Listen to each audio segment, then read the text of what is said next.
Kasama ko ngayon si Ma'am Lenny. Siya ang pinakamatagal na serving DHW sa probinsya ng Cebu. Ha? At siya ngayon ay advisor ng lahat ng mga DHW sa Cebu. Ma'am Lenny, ano masasabi nyo? Ano dapat gawin para gumanda ang situation sa barangay? Ha?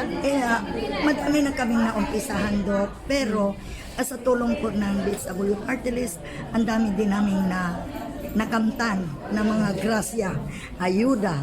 Pero ang prayer ko po na sana ma-approve yung ating Magna Carta, hindi lang para sa mga iba-ibang Luzon, Visayas, Mindanao, lahat na sana ng mga BHWs from taas to baba. Na sana naman po yung RA 783 natin magkangipi na. Yes. At saka sana matulungan din kami kasi kami handa po kami tutulong sa inyo para naman po may mga tao na kaming maasahan sa taas. Yes. Sana po makamta natin ang gusto natin maabot sa darating na araw. Okay.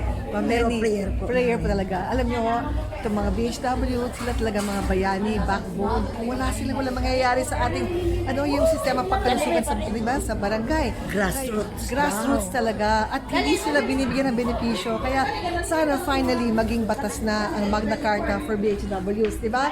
And sana mas marami pa silang representation. Lalo na ngayon, yung natin, yung may joint memorandum, circular na tayo from Department of Health to the ILG na sana bawal magtanggal.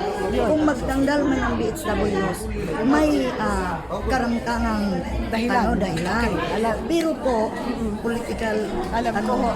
Kaya pag mapasa yung Magna Carta, mapaprotektahan sila. May protection sila. May protection. Yun ang prayer po namin na sana makanta namin sa darating na araw. Okay, habang buhay pa tayo.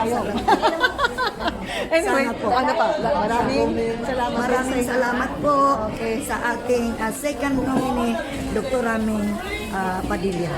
Sana po huwag titigil, prayer lang po tayo sa taas. Okay, maraming salamat. Okay, so, ayan si Manang Lenny.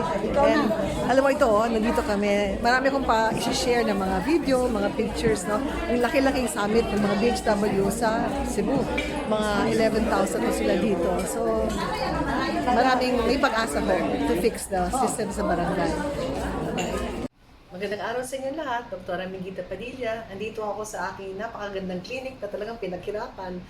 Ang taon na ako nagpa-practice, more than 30 years. No?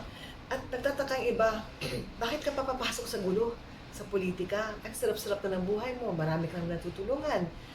Pero alam nyo, sa loob ng aking puso, andun pa rin yung kaalaman at paniniwala na makakatulong pa ako sa mas maraming tao sa pamagitan ng pagtagpo sa ilalim ng BHW Party List.